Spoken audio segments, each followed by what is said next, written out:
안녕하세요. 한국그림책학교 그림책 사용 설명서 시간입니다. 오늘 함께 볼 그림책은 제시 클라우스 마이어 글, 이수지 그림의 이 작은 책을 펼쳐봐입니다. 모든 책은 내용이라고 할 수 있는 본 텍스트만 제시되는 경우는 없습니다. 책은 본 텍스트 외에 주변 텍스트와 함께 어우러져 책이라는 물성으로 태어나지요. 그림책은 책의 실제 내용인 본 텍스트 외에 그 의미를 완성하는 데 필요한 주변적인 요소들이 반드시 공존합니다. 그림책의 주변 텍스트 활용은 다른 어떤 문학 작품보다 월등히 많습니다. 주변 텍스트는 그림책의 아주 큰 매력 포인트입니다. 이 주변적인 요소들을 일컬어 파라텍스트라고 합니다. 곁이라는 뜻의 파라와 텍스트로 구성된 파라텍스트는 어떤 방식으로든 서사와 관계되는 서사 외부의 물질, 즉 텍스트 주변에 있는 요소로서 반영, 책의 표지, 앞면지, 뒷면지, 제목, 소표지, 페이지 넘김 또는 종이 재질, 타이포그래피 등의 속성을 의미합니다. 오늘 소개하고자 하는 제시 클라우스 마이어 글 이수지 그림의 이 작은 책을 펼쳐봐는 그림책이 지닌 물성의 매력을 극대화한 작품입니다. 이 책은 그림책을 단순한 서적이 아닌 손으로 만지고 경험하는 입체적인 예술로 느낄 수 있도록 합니다. 이른바 액자식 구성을 취하고 있습니다. 액자식 구성을 미장압임이라고 하죠. 미장압임 기법을 활용하면 서사의 공간을 지면 너머로까지 확장해 나갈 수 있습니다. 미장압임은 액자 구조의 틀 속에 나타난 함축적인 의미를 찾아가는 시면의 과정으로 책 안의 책, 그림 안의 그림 구조를 형성하여 이야기의 흥미를 추구합니다. 미장압임은 주인공의 심리 상태를 반영하는 거울의 역할, 가상과 현실을 넘나들며 또 다른 이야기 공간으로 확장하는 매개 역할, 또 그림책 주인공이 작가와 독자를 만날 수 있는 통로 역할 등을 합니다. 이 책은 독자가 빨간색 책을 펼치면 그 안에 초록색 책을 읽고 있는 무당벌레가 등장합니다. 초록색 책을 펼치면 주황색 책을 읽고 있는 개구리가, 다시 그 안에 있는 노란색 책을 읽고 있는 토끼가 등장하면서 계속해서 더 작은 책과 새로운 동물들, 곰, 거인 등이 나타나지요. 가장 작은 책에 도달한 후에는 책을 함께 읽고 있던 동물들이 한데 모여 이야기를 나누고 다시 역순으로 책을 덮으며 원래의 세계, 독자의 현실로 돌아오게 되는 구조입니다. 즉, 책을 읽는 행위 자체가 하나의 거대한 서사가 되는 이야기지요.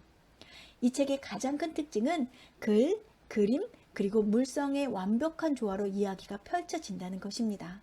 이 책은 페이지 자체가 점점 작아지도록 재단되어 있습니다. 독자는 페이지를 넘길 때마다 실제로 더 작은 책을 펼치는 물리적 감각을 경험하지요. 텍스트가 책을 펼쳐봐 라고 지시하며 독자의 손끝에서 그림책의 물리적 구조가 그 서사를 그대로 실행에 옮기는 완벽한 유기성을 보여줍니다. 또한 무지개색, 즉 빨강, 초록, 주황, 노란색 등으로 구성된 페이지 테두리는 독자의 시선을 중심부로 강하게 끌어당깁니다. 흥미로운 점은 책의 크기는 점점점 작아지지만 책을 읽는 동물들의 크기, 책 속의 동물들의 크기는 점점 커진다는 거예요.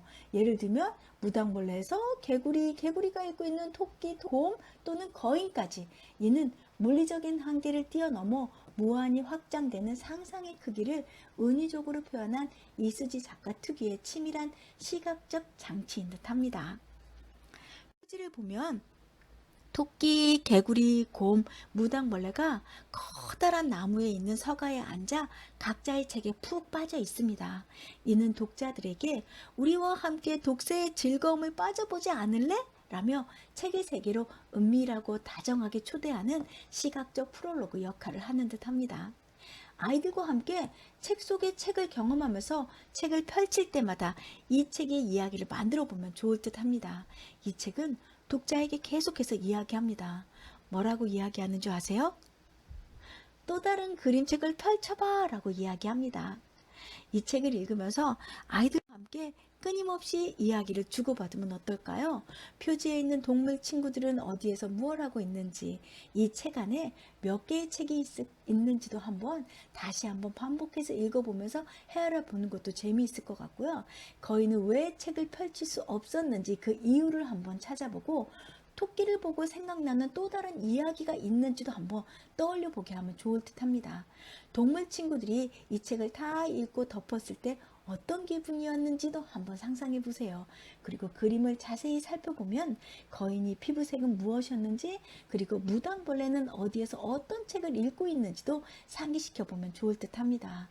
그리고 너는 오늘 어떤 책을 펼쳐봤는지도 한번 생각해 보고, 이 책 속에 너의 책을 넣는다면 어떤 색깔로 어떤 내용을 추가하고 싶은지도 이야기를 만들어 보면 좋을 듯 해요.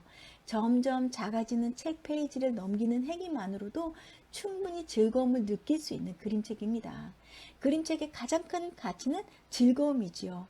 이 책을 아이들과 함께 읽으며 즐거움을 경험해 보세요. 그리고 잊지 마세요.